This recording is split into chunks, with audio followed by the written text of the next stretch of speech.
जैसे आज लोग सोचते हैं मैं तो गरीब परिवार से आता हूं, मैं तो बीमार शरीर से आती हूं, क्या परमेश्वर मेरी लाइफ में ऐसा काम करेगा?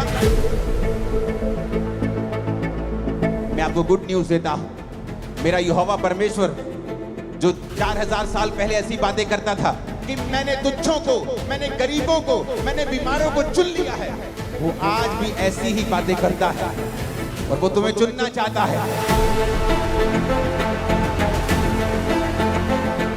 मैं कौन हूं, आप कौन हैं?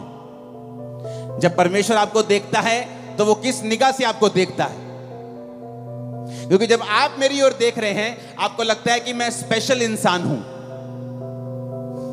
क्योंकि मैं प्रचार कर रहा हूं, मेरे पास लाखों करोड़ों लोग हैं। ऐसा नहीं है, मैं भी आपके जैसा ही हूं, लेकिन मैंने एक काम किया है जो शायद अभी आप कुछ कर रहे होंगे, कुछ नहीं कर रहे होंगे, कुछ करने वाले होंगे। वो काम क्या है? ये समझना कि जब प्रभु मुझे देखता है तो वो कैसे देखता है, मेरी वर्थ क्या है, परमेश्वर मेरे बारे में क्या सोचता है। गिदोन के बारे में आज पढ़ेंगे, न्यायियों 6 उसकी 11 से लेके 16 आयत को हम पढ़ेंगे। फिर यहोवा का दूत आकर बांज वृक्ष के नीचे बैठ गया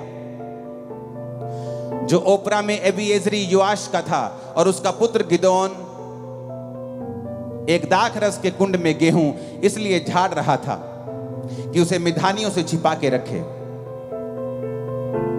उसको यहोवा के दूत ने दर्शन देके कहा, हे शूरवीर सूरमा, हे शूरवीर सूरमा, यहोवा तेरे संग है।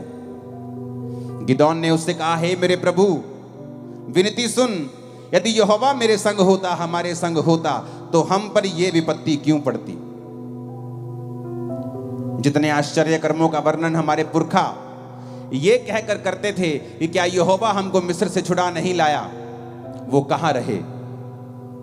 अब तो यहोवा ने हमको त्याग दिया और मिधानियों के हाथ में कर दिया है। तब यहोवा ने उस पर दृष्टि करके कहा, अपनी इसी शक्ति पे जा, तू इजराइलियों को मिधानियों के हाथ से छुड़ाएगा। क्या मैंने तुझे नहीं भेजा? उसने कहा, हे प्रभु, विनती सुन, मैं इजराइल को कैसे छुड़ाऊं? देख, मेरा कुल मनुष्य में सबसे कंगाल और मैं अपने पिता के घराने में सबसे छोटा हूं। यहोवा ने उससे कहा, निश्चय मैं तेरे संग रहूंगा, इसलिए तुम मिधानियों को ऐसे मार लेगा जैसे एक मनुष्य को। इस समय इजरायली जाति जो थी परमेश्वर से मुंह फेर कर अपनी पीठ खुदा की ओर कर दी थी। जब पीठ परमेश्वर की ओर कर दी तो परमेश्वर ने मिधानियों को इजरायलियों के खिलाफ कर दिया। पहले ऐसा नहीं था। ये सारे मिधानी, ये सारे लोग इजराइल से दब कर रहते थे, लेकिन जब तक वो खुदा के साथ रहते थे इजरायली, खुदा उनको जीत देता था। जब वो मुड़ गए परमेश्वर से, खुदा ने उनको हराना शुरू किया और मिधानी उन पर कब्जा करने लगे। परमेश्वर एक व्यक्ति के पास गया और गिदोन को कहा कि जा और तू उन्हें मिधानियों के हाथ से इजरायलियों को छुड़ाएगा। कहता, प्रभु, मैं कैसे छुड़ा सकता हूं? मेरा कुल, मेरा परिवार है ना, जो हमारे रिश्तेदारों में सबसे कंगाल है। हमें लोग सबसे बाद में बुलाते हैं शादी के ऊपर, मेन इंपॉर्टेंट काम पे तो हमें बुलाते भी नहीं है जी, हमें पूछते भी नहीं है। और मैं अपने परिवार में सबसे छोटा हूं। मेरा कुल कहता मेरा कुल मनुष्य में सबसे कंगाल है, हम सबसे गिरे हुए हैं। कहता दूसरी बात यह है कि मेरा कुल सबसे ज्यादा गिरा हुआ है, सबसे छोटा है, और मैं अपने कुल में सबसे छोटा हूं। तो प्रभु, तुझे गलती लग गई, तूने लीस्ट इफेक्टिव आदमी चुन लिया है। तूने ऐसा आदमी चुन लिया है जो सबसे कम खतरनाक है, सबसे कम इफेक्टिव है, जो बिल्कुल गया गुजरा है, जो रैंद खूंद है। कहता तूने वो चुन लिया है। जैसे आज लोग सोचते हैं कि क्या परमेश्वर मेरी जिंदगी में काम करेगा?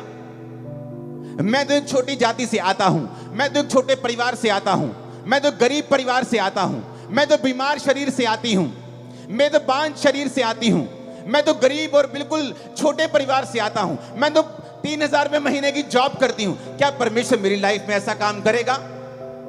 मैं आपको गुड न्यूज देता हूं। मेरा यहोवा परमेश्वर जो 4000 साल पहले ऐसी बातें करता था, जो 5000 साल पहले ऐसी बातें करता था, फिर जीसस के समय वो ऐसी बातें करता था।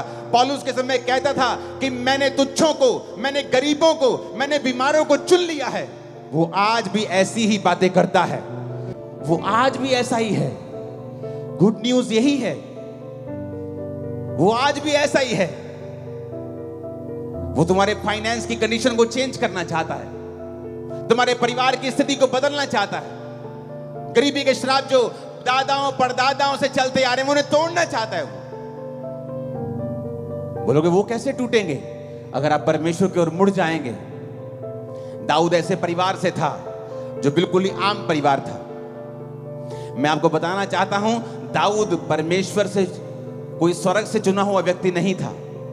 दाऊद पर तो परमेश्वर की प्लानिंग तक नहीं थी, क्योंकि हमेशा प्रभु की प्लानिंग घर के बड़े बच्चे पे होती थी, पहलोठे के ऊपर। तो जब शमूएल नबी दाऊद के घर में मसा करने के लिए गया, एक बच्चे को, यिशै को, दाऊद के भाइयों के घर में गया, यिशै के घर में गया, तो उसने बड़े बेटे को आते हुए देखा। परमेश्वर ने कहा, मैंने इसे नहीं चुना, मैंने इसे अयोग्य करार दिया है। यानी प्रभु की प्लानिंग उसके ऊपर थी, पर वो अयोग्य करार दे दिया गया, क्योंकि वो परमेश्वर के वचन पर वफादार नहीं रहा। जब वफादार नहीं रहा, योजना दूसरे बेटे पे आ गई, वो भी आया और वफादार नहीं। तीसरा, चौथा, सब आ गए, दाऊद वहां नहीं था। भूला हुआ बच्चा, भूला हुआ बच्चा। परिवार में ऐसा जन जिसकी कोई सुधि नहीं रखता, कोई पूछता नहीं कि बेटा भेड़े चरा रहा है, अपनी रोटी खाई कि नहीं खाई, भेड़िए तुझे अटैक करते होंगे तो तेरी जान का खतरा, ध्यान रखा कर। नहीं, rejected, totally rejected by his family. इतना रिजेक्टेड कि फैमिली में एक फंक्शन है।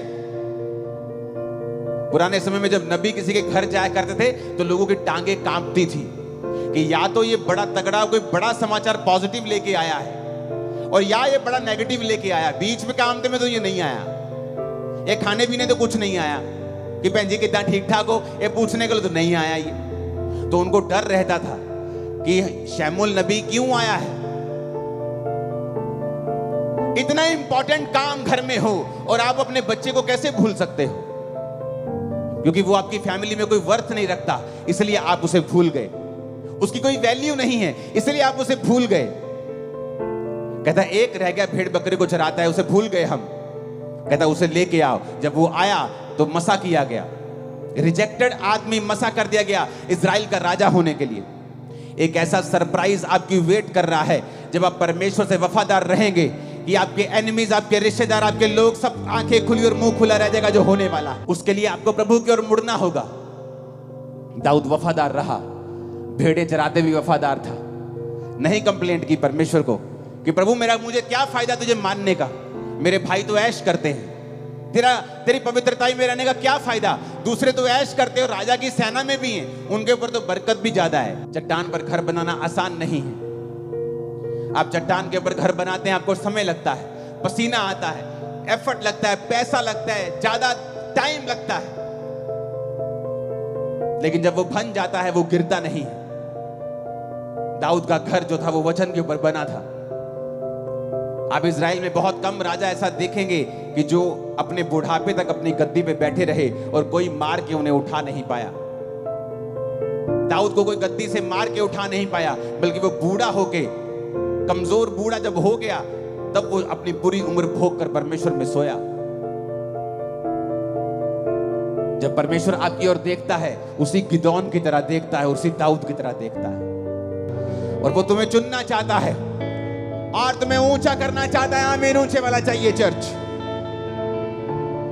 परमेश्वर के दास के द्वारा टीचिंग्स को सुनने के लिए, अनाउंसमेंट्स और अपडेट्स को जानने के लिए आप हमारे YouTube चैनल को सब्सक्राइब करें और साथ में बेल आइकन को दबाएं, ताकि जब भी कोई नई अपडेट हो तो आप सबसे पहले जान सकें।